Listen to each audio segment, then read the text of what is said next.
Hey folks, James here.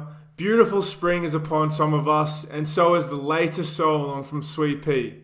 This month, we are all making the Fields of Flowers hanger or runner. In this tutorial, I'll show you the stitch out of block 4 and the full construction of the hanger/runner. Please refer to our fully photographed instructions on how to complete the remainder of the blocks. And just quickly, I would like to thank everyone who took part in last month's sew along. All your Easter baskets looked amazing. Before we begin the stitching process, upload the design onto your machine and hoop up the desired hoop size with cutaway stabilizer. The design can be made in the 5x7, 6x10 and 7x12 hoops. Let's get started. Begin by placing batting 1 on top of the hoop. Center it the best you can and stitch down. Use your pink thang to keep the batting lying flat. Once stitched down, remove the hoop from your machine and use applique scissors to trim away the excess batting. Be careful not to cut into any of the stitching. Return the hoop back to your machine and stitch the placement line for fabric A. Place fabric A right side up on the top of the hoop covering the placement line. Stitch down, again using Sweet Pea's pink thang to guide the fabric. Now remove the hoop from your machine and trim the fabric about 1 to 2 millimeters from the stitching. Leave the excess fabric in the seams. Once trimmed, embroider the quilting onto fabric A. Now repeat the same applique process for the second strip using fabric B.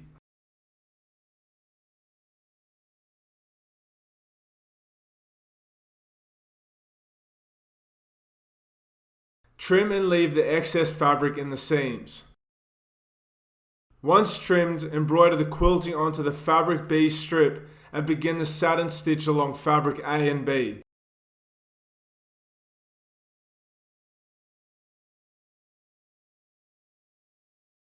Follow the exact same steps to complete the remainder of the block. Remember to leave fabric in the seams when you are trimming.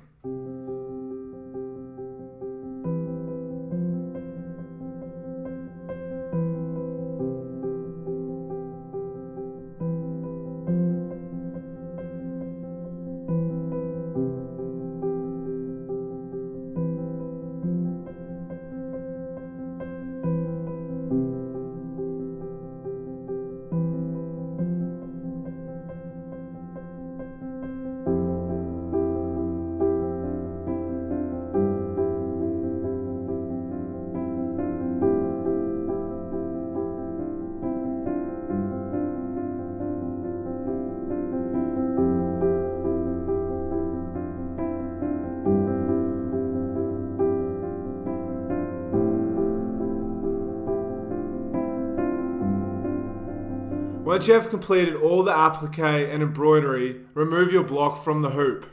Using a rotary cutter and ruler, trim back the edges of your block to 1/2 inch. Now that you have finished your block, refer to the instructions to see how the remainder of the blocks are made. To assemble your hanger, lay out your blocks in the order shown on the screen, with the long side of the blocks together. Now place the first 2 blocks right sides together, matching up the border stitching on one of the side edges and pin together. Here we are using the Sweet Pea ironing and pinning mat. Take the joined blocks over to your sewing machine and stitch the 2 together, remembering to stitch just inside the border already stitched on the blocks, so the stitching will not be seen on the right sides later. Continue joining the other blocks in the same fashion.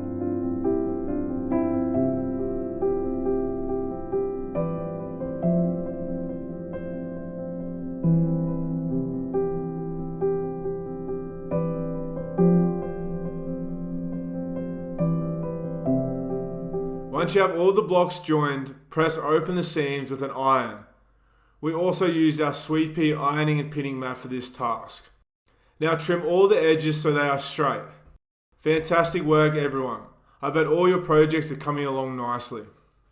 Let's begin adding the side borders to our project. To work out the length of your first 2 borders, measure one side of the hanger/runner and cut 2 strips of border fabric this length, fabric H, and cut 2 pieces of batting, batting 2, to match. Next, we are going to secure the batting to the border fabric. This can be done in 2 ways. The first option is to place the border fabric right side up on top of the batting, and with a long basting stitch, sew 1/4 inch from the edge. Basting the long edges together will prevent them from moving. Use a bobbin thread that will stand out for this step. The second option is to lightly spray temporary adhesive to the batting and then lay your fabric right side up on the batting. We chose option 2 for our borders. Next, go ahead and place the hanger/runner on top of the border fabric, with the attached batting right sides together, matching up the raw edges, then pin together. Move over to your sewing machine and stitch down with a 1/2 inch seam. Pinning and stitching on the wrong side of the hanger/runner means you can stitch inside the border line. This will ensure that the line of stitching will not be seen on the front.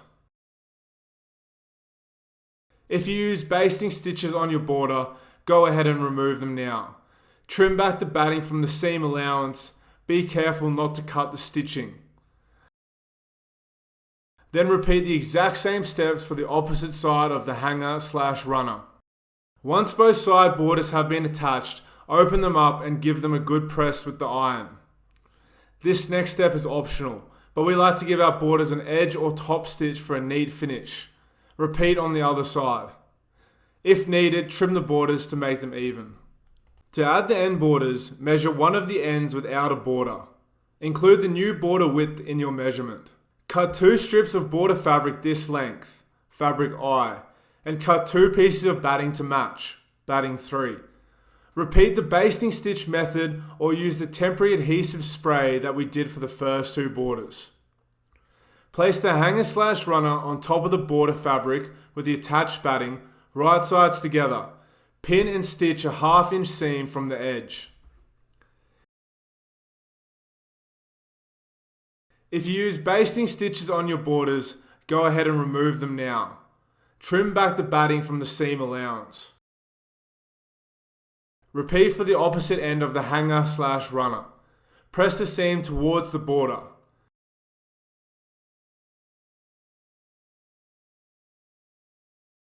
Trim around the borders to make them completely even.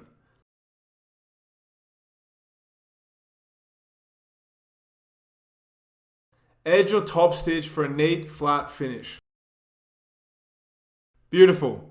If you decided on making a wall hanger, we will now add our loops. People that opted for a table runner, you can skip this step. First, cut out fabric J for the loops. Fold the 2 longer edges in about 1/2 inch or 1 centimeter and iron. We use the Sweet Pea hot iron ruler for this step. Then fold in half lengthways and iron. Pin or clip together.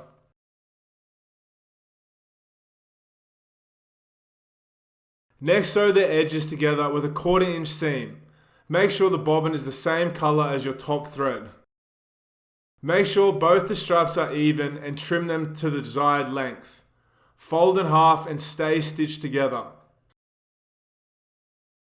After you have sewn the loops, pin them both to your flag, with the raw edges of the loop matching up with the raw edge on top of the hanger. We chose to line our loops up with the inside of the side borders. Stay stitch the loops in place and trim any excess fabric/stabilizer from the pointed blocks and loops.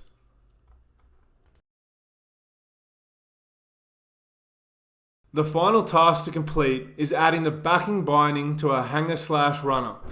Place fabric K backing on your table, wrong sides facing up. Place your sewn hanger/runner on top of fabric K, wrong sides together. Then pin together. We also use spray adhesive to stabilize the 2. Now trim the excess backing so it is exactly 1 1/4 inch bigger around the hanger/runner. We use the cutting ruler and pencil to mark out exactly 1 1/4 inches. To join the backing to the hanger/runner, stitch along the straight seams where each block is joined, trying to stitch in the ditch made by the seam.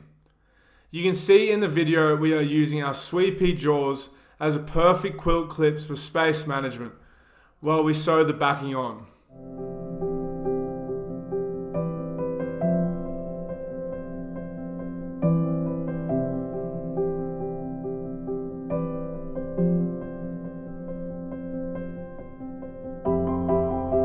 remove the pins from your work.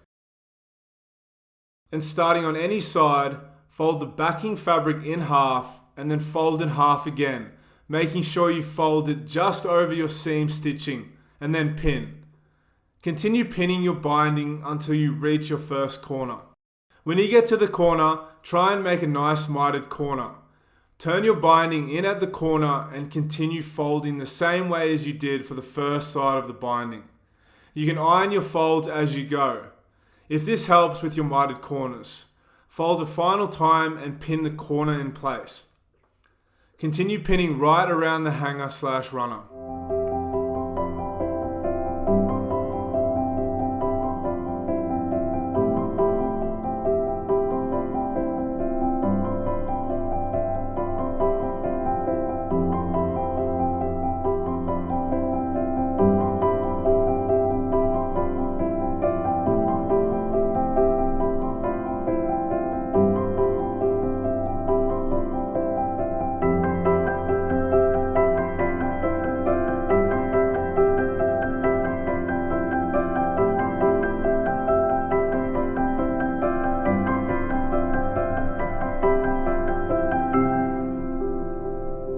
Starting anywhere, sew the binding to the hanger/runner just inside the folded edge of the binding.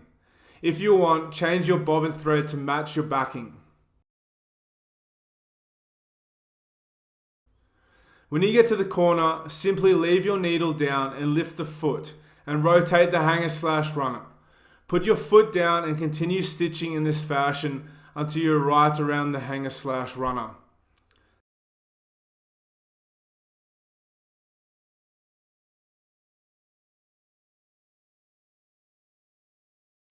Now it's time to fold back the loops for the hanger. Make sure not to pull too tight and continue to pin in place. We then use our sewing machine to sew a box within the binding allowance to secure.